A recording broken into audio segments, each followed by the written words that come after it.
Gotta learn to time a little better there, gal.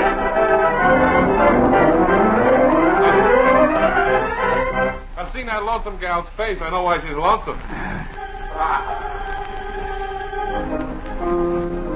There's a kisser that would Colonel Milk at 10 paces. She better learn how to time her program better than she did that one there, too. Well, you have to I'll speak with her after. Speak to the lonesome producer, Mr. Kelly, along with her. But good afternoon, friends, and welcome. We'd like to invite you all to the WHDH picnic at Nantasket Beach this afternoon. Bring your own lunch and steamed clams. Hello, Bill!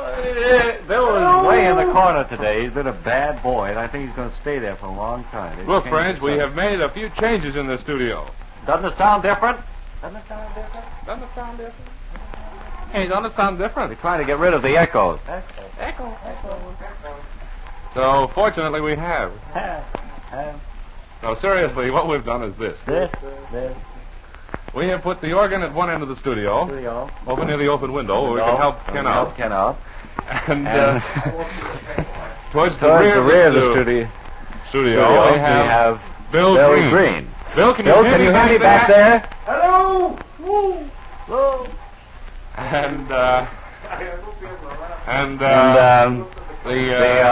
the desk. You see, Bob and I, we sit here at a large walnut desk that is engraved beautifully and is an expensive antique item. We'd like to let it go for $5. $5? The echo didn't even go for that. Well, really, we're way down at the front of the studio now where we look at nothing but the door. We have our noses pressed right to the control room glass. And it's an awful sight in there. Charlie Gargoyle is back at the controls and his own inimitable manner. I don't like to surprise you at all, Charlie, but there's snow falling in that control room. Yeah, close the skylight. Or skylight. Is that what it is? That's what it is. Well, anyway, it's to make hasty exits when bill collectors come. Bill collectors come. Bill collectors. Uh-oh, I knew this would happen. Green is walking the long mile from the piano down here. Get a little exercise. Why don't you sit on the other side of this microphone so I don't have to look at the back of your head? You're better off that way, Green. No, Believe it's me. the way it's been arranged. Not over here. It wouldn't make any difference if I sat over there, would it, Charlie? All right, so that's what I'll do, Bill. I think I'll recognize that and move the microphone over there. The floor recognizes Bill Green and his suggestion. Oh, what a thing. We recognize it, but we try to forget it. Well, that's beside the point. What we're here to mention is that we hope that you've all got your records. You should have them real soon, at least tomorrow or the day after. They all have been mailed out, that's right. You all 14 mail boys? Yeah. They've all made the trip, I hope. Bill, how long does it take you to walk from here down to the piano now? Now. Huh? Right. Notice we have a Confederate soldier in our midst today. Is that a Confederate soldier? Either that or a mailman. I guess maybe he's a mailman, huh? I don't know. I suppose so. And in true fashion, the mail is getting through. Sure, even on snowy, stormy days like today. That's right. Believe me, this is a real snowy day, too. Well, the flakes are getting larger here in Boston, I'm happy to report, and that's usually a sign it's going to stop. It is, at that. The flakes are pretty big right now. Mm-hmm. But it's probably, say, north of here a few miles, say up my neck of the woods, it's probably coming down the size of California peas, Sure. which means it will snow until next Friday. Say, I just had a call while you were not around here in the last half hour from Irving Gutlin, who runs the Music Nook out there. Never heard of him. He said after his plug yesterday he had 10 or 15 calls, several sales. Now, look, friends, that isn't what we want. No. That's not what he's with us for. What is he with us for, Bob? Mere goodwill. Oh, sure. He doesn't want to sell anything. No. Don't you believe it? The He mere sure fact does. that he stocks all those music items, that's secondary. The main Beside thing the is point, certainly. Goodwill is the big thing. And his goodwill now. Hello, everybody. Hi, Will. Hello. What have you been doing on this snowy December day? I've been snubbling the show along what? the sidewalk. Been what? Snubbling the show a little bit. You weren't here for rehearsal, so I can readily No, and I'm realize. caught without my glasses, too, and I'm reading upside down, as you can gather. Well, of course, those are pretty important points here in this little game called radio. How does this little game called radio come out? Who wins? Well, we win as long as we have things like Arthur Godfrey doing things like this on our program. Sure. Chesterfield satisfy women and men. Chesterfield over and over again. Milder, much milder, all smokers agree. Always by Chesterfield's ABC. Now I'll just put down my ukulele and say again that I think this is the best radio program on the air on any independent station or any network. You don't have to say that to us, Arthur. It's all right. We know it, Art. Sure. Well, I just wanted you fellas to know, that's all. Well, thanks a lot. Well, we have to get our cars registered for the new year pretty soon, I suppose. Yes, I've taken care of that. So have I, as a matter of fact. And I was noticing, they have on the back of that, or some insurance companies enclose a little diagram for you in case you get involved in a sturdly. Where the sticker goes, That's why I never get into accidents. I cannot draw diagrams of what happened. Mm-hmm. You know what Jerry Lewis says? No. He always brings his car in town so he'll have it there for accidents. That's a very good and convenient idea. Can't leave it home. He's got to have it for him. Have it with him for accidents. That's right. I never thought of that. But I cannot draw those diagrams. You would be right handy if you drove into a bus or something, Bob. You can draw so well. Oh, I'm a good diagram drawer. Well, if I In fact, my brother is a good artist, too. There's a pair of drawers in our family. Is that so? That was me, Elliot. Well, that's okay. You go ahead and say it. I'll read the Herald. Yeah. Boy. Now it's time for our sterling new feature, Lawrence McGaffigan, cop.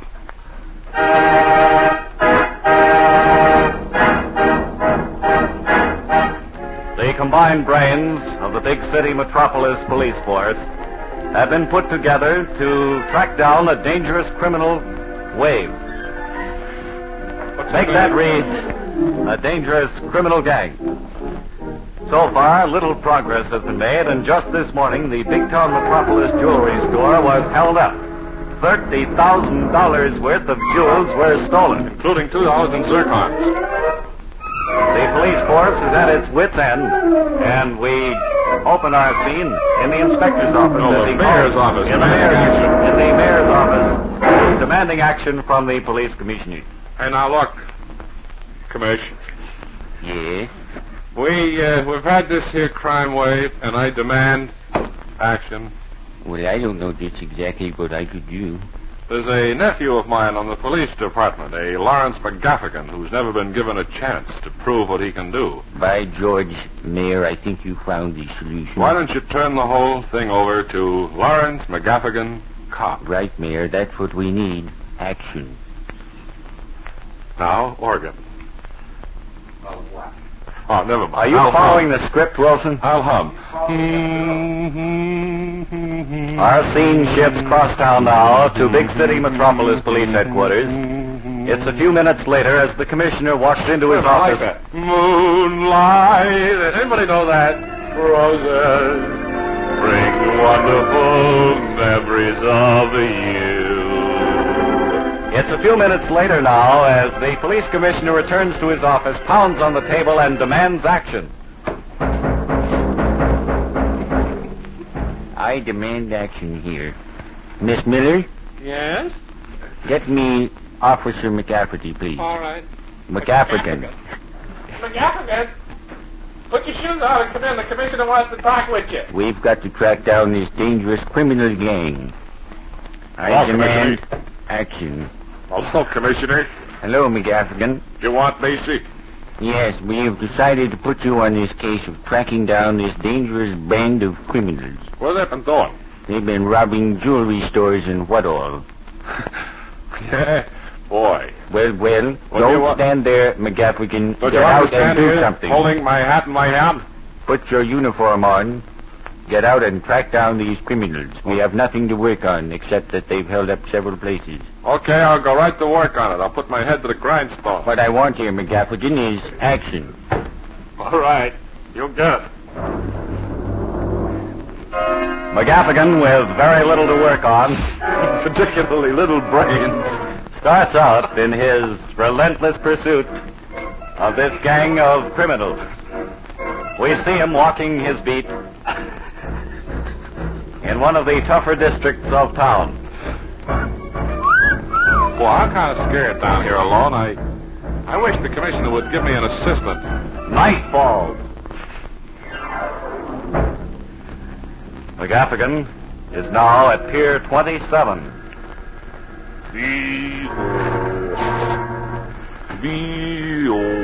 In his brain, McGaffigan can hear words. 2 and 2 is 4. 4 and 4 is 8. We gotta track down this 10 or 11 kind of criminals, and 10 and 10 ain't 11. It's 13. You gotta track down these criminals, McGaffigan. You gotta make yourself something on the force. What are you now? Just a plain cop? I'll always be a plain cop unless I get out and do something. You'll always be a plain cop unless you get out and do something. I've always been dumb. You've always been dumb, McGaffigan. Why don't you get out and do something? You're gonna prove to me that I ain't dumb, that I'm brilliant. You gotta prove you're brilliant, not dumb. I'm gonna jump in that river and go like a rat. Jump in that river, McGaffigan. But Officer McGaffigan didn't jump in that river. He was pushed. After they got him out, McGaffigan got his first hot tip. Ow! That'll be Smiling Boy in the third race. Okay, thanks. A week later, no progress said. It's lunchtime here around the breakfast table. We'll have to hold this off until tomorrow. Incidentally, do we get overtime for eating lunch at the breakfast table? I don't know. We do not. Well, it's I was just getting interested in that play, though. I'm sorry. We'll have to hold it over till tomorrow. It's much the same time. What kind of a sandwich is that? Bob, do you have a poem book you could read while I eat? I have nothing, but I think we have a commercial that's supposed to go just about here and now. All right. If he's willing to play it, we'll See, I haven't had friends. Quiet. Open the magic door. This is the magic toy shop. We're busy as can be, making toys for girls and boys. Where am I? Why, New England doll, a novelty. But where did you come from? I'm just a little girl, and I peeked in to see where Santa Claus gets all his toys. Why, at New England doll, a novelty. Oh, look at them all. There's bikes and skates, carts and clocks, crayon slates, building blocks, choo-choo trains, aeroplanes, games and sleds, dolls and beds. Why, there's any toy your heart desires. At New England doll and novelty. Now, you know, the same thing wouldn't happen, Ray, if we opened that magic door. What? I say the same thing wouldn't happen. If we open that magic door, we have a sound effect man open it, there'd be a squeak, which we don't have. Squeak. The door would open and we'd hear, how do you do? But anyway, the New England Doll and Novelty Company at 174 Washington Street, Boston, has been known as the House of a Million Items for over 30 years. And you'll find a tremendous, if they haven't sold one of those million items in 30 years, they better close up. But you'll find a tremendous selection of toys at exceptional prices. Incidentally, I'd like to take time out to thank Hayes and Dicklets for getting together on this little sandwich. It's wonderful. And so that Mother and Dad may shop together, the store is open until 10 o'clock every evening. For toys the youngsters dream about, visit New England Doll and Novelty Company, 174 Washington Street, near State Street in Boston, a separate wholesale division for dealers. Well, that's something to know. Now, I think in line with that, it'll be time for our pre-Christmas bedtime story. All right. The kids just about to take their naps now. Uncle Ray? Good afternoon, boys and girls, and you adults who happen to be listening in. This afternoon, I planned a little story for you. It's a fairy tale. It's called... Excuse me, what is it called? Goldilocks and the Three Bears. Goldilocks and these here three bears. I'll hold your cigar, Uncle Ray. Okay, little Ned. Okay, kid, flop down in front of the radio and we'll tell you this here story. You see, Goldilocks here's a girl, and she has pretty golden hair. And she lived with her mommy and her daddy in a big house. And one day, Goldilocks, tired of all this for them, she went out to seek romance and adventure in a mining town out west. Did she marry Carl Swenson? No, probably well off. So she marched through these here woods and kept tripping along merrily. That's strictly a trade gag. Yes. And finally, she was come up to this here house that's made out of gingerbread. I think. Why was it made out of gingerbread? I don't know, Ned, but it was made out of gingerbread and had wonderful icing all over it. Oh. So she licked the shutters a little and then decided to enter this here house. Meanwhile... Did she open the door before she entered it? Yes, I'm glad you brought that up, little Ned. She opened the door like this. Let's take it from line 3 again. Green, you'll never be big time. She opened the door, did she, Uncle Ray? No. Oh. Yes, she did. So then she stepped in. And this here house belonged to three bears. Why? Well, they lived there. The daddy bear, the mama bear, and the baby bear. Now, Mama Bear had just dreamed up a wonderful breakfast of gruel. Oh, boy. And I love that. There was a big bowl of gruel for the old man, and a medium-sized bowl of gruel for Mama, and a little teeny, itsy-bitsy bowl for Junior. That all she served up for breakfast, gruel? Did you eat gruel? That's all you want for breakfast. It's cruel. What? It's gruel. No, it's gruel. That's what I say. Gruel is cruel. I'll have to interrupt this story for a late bulletin. Leave the studio immediately. Okay. I'll be quiet, Uncle Ray. Go ahead with your story. I'm getting interested, you know. So she looks at the big bowl. She says, I think I'll try that. So she takes the spoon and dips in. It takes a mouthful, and it's too hot. So then she skips down the other end of the table, down to Mama's place, and takes a bowl of that. You're not got much cooperation from your organist, are you? No, he's nowhere. See, he's patting that little monkey that's chained to the organ. So what happens on the story? So then, she tried the gruel that was for Mama, and it was too cold. So then she saw this little bowl down at the other end. There are 3 ends to this table. And she runs way down there, and it's the baby bowl's gruel, and she tried that, and it was just right. She ate it all up. How much time have I got left? Several minutes. Well, this story's pretty long, you know. I wish somebody would interrupt me. I ain't gonna. Okay, so then she runs down, she tried that, and it was wonderful, so she ate it all up. So then she went into the living room, and there, kids, were 3 chairs, a big one, a middle-sized one, and a little one. She sat in the big one. Whoops, too hard. And she sat in the middle-sized one. Whoops, too soft. Then she went to the little one. Whoops, just right. And she started to rock back and forth. Suddenly, it gave way, and she fell to the floor in a thunderous smash. And the chair was walloped to smithereens. And just then the door opened hot. No, she went upstairs. And she saw 3 beds. The big bed for Daddy Bear, medium-sized bed for Mama Bear, and a little bed for Baby Bear. So she climbed up on she couldn't, as a matter of fact, get up on Daddy Bear's bed because it was too big. Then she went to the Mama's Bear, and it was too soft. And she went to the Baby Bear's bed, and it was just right. She fell sound asleep. She'd been sleeping about 2 hours when suddenly the bears came home. The Daddy Bear, the Mama Bear, and the Baby Bear. And, here, Bob, will you read this line I wrote for you, just so you keep in this thing? I'm waiting for my part to come up where I play the triangle. All right.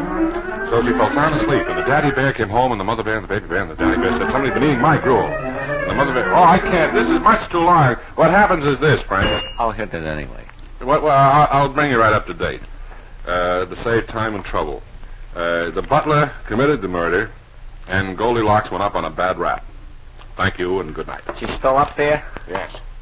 Well, that was a great story. I'm glad you liked it. I really enjoyed that too, fellas. The minute I get a sandwich, he gives me a solo on I haven't heard a bedtime story like that for an awful long time.